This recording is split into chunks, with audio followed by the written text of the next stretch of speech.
Assalamualaikum dan selamat sejahtera. Bab 6 jadual berkala, subtopik 6.2 campuran. Terdapat dua perkara yang perlu kamu ketahui dalam subtopik ini, iaitu yang pertama, berkomunikasi mengenai contoh campuran dalam kehidupan harian, dan kedua, menyelesaikan masalah untuk mengasingkan campuran melalui aktiviti berdasarkan perbezaan ciri bahan dengan kaedah fizikal.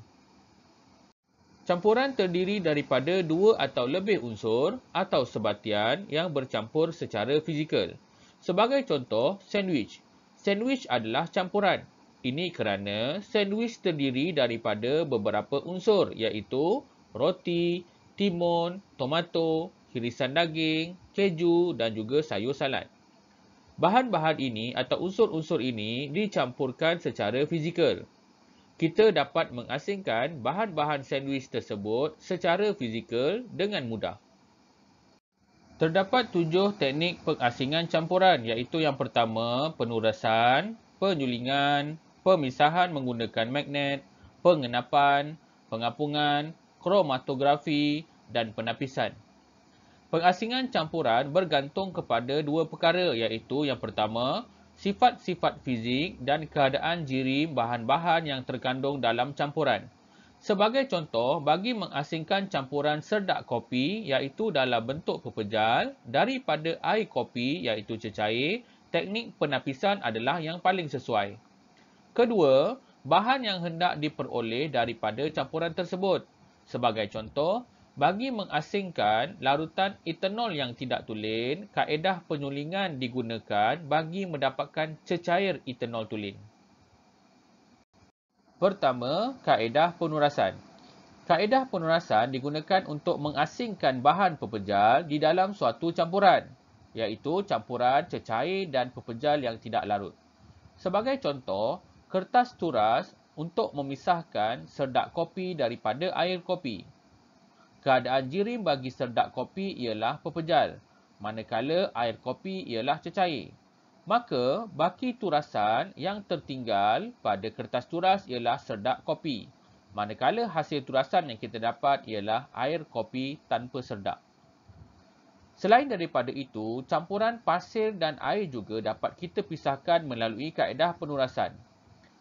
Keadaan jirim bagi pasir ialah pepejal, manakala air ialah dalam bentuk cecair. Baki turasan yang tertinggal pada kertas turas ialah pasir. Hasil turasan yang kita dapat ialah air. Kedua, kaedah penyulingan. Kaedah penyulingan digunakan untuk mengasingkan campuran cecair dan cecair yang terlarut campur yang mempunyai takat didih berbeza. Sebagai contoh, kaedah penyulingan digunakan bagi mengasingkan air dan alkohol. Ini kerana takat didih air dan alkohol adalah berbeza. Takat didih bagi air adalah 100 darjah Celsius, manakala takat didih bagi alkohol 78 darjah Celsius. Terdapat dua proses yang terlibat dalam kaedah penyulingan iaitu yang pertama, proses pendidihan, di mana cecair alkohol akan bertukar menjadi wap pada suhu 78 darjah Celsius. Kedua, proses kondensasi, di mana wap alkohol menjadi cecair di kondenser penyejuk iaitu kondenser Liebig. Air masuk di kondenser Liebig dari bawah dan keluar di atas bertujuan untuk memastikan air dalam kondenser Liebig sentiasa penuh bagi proses kondensasi boleh berlaku. Hasil sulingan ialah cecair alkohol tulen. Dalam proses penyulingan, serpihan porselin bertujuan untuk mengelakkan percikan larutan apabila proses pendidihan berlaku. Ketiga, pemisahan menggunakan magnet. Tarikan magnet boleh digunakan untuk mengasingkan dua bahan iaitu pepejal yang bersifat bahan magnet dan pepejal yang tidak bersifat bahan magnet. Sebagai contoh, campuran serbuk besi dan serbuk sulfur dapat kita asingkan dengan menggunakan kaedah pemisahan magnet. Serbuk besi ialah pepejal yang bersifat bahan magnet, manakala serbuk sulfur adalah pepejal yang tidak bersifat bahan magnet. Apabila magnet bar didekatkan dengan piring Petri, maka serbuk besi akan tertarik kepada magnet bar, manakala serbuk besi akan tertinggal di dalam bekas tersebut. Seterusnya, kaedah pengenapan. Kaedah pengenapan boleh digunakan untuk mengasingkan campuran, cecair dan bahan pepejal yang tidak larut dalam cecair itu dan akan terenap di dasar akibat perbezaan ketupatan. Sebagai contoh, jika pasir dimasukkan ke dalam satu bikar berisi air, dua lapisan akan terbentuk, iaitu lapisan air di bahagian atas dan lapisan pasir akan terenap di dasar bikar.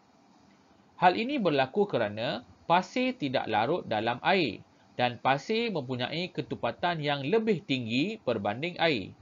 Pasir ialah bahan yang akan terenap di dasar bikar. Seterusnya, kaedah pengapungan.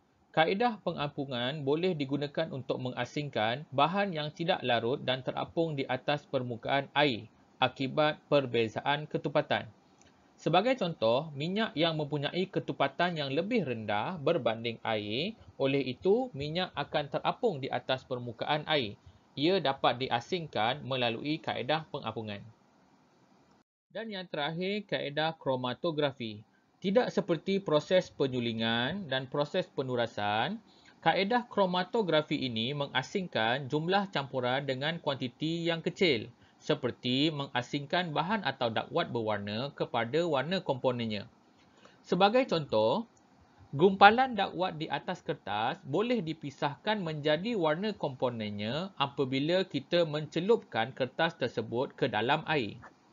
Selain daripada itu, kaedah kromatografi juga digunakan untuk memeriksa jika terdapat bahan pewarna makanan, memeriksa pemalsuan dokumen dengan mengasingkan pewarna-pewarna dalam dakwat pen dan juga digunakan dalam sampel air kencing untuk mengesan kandungan dadah dalam badan.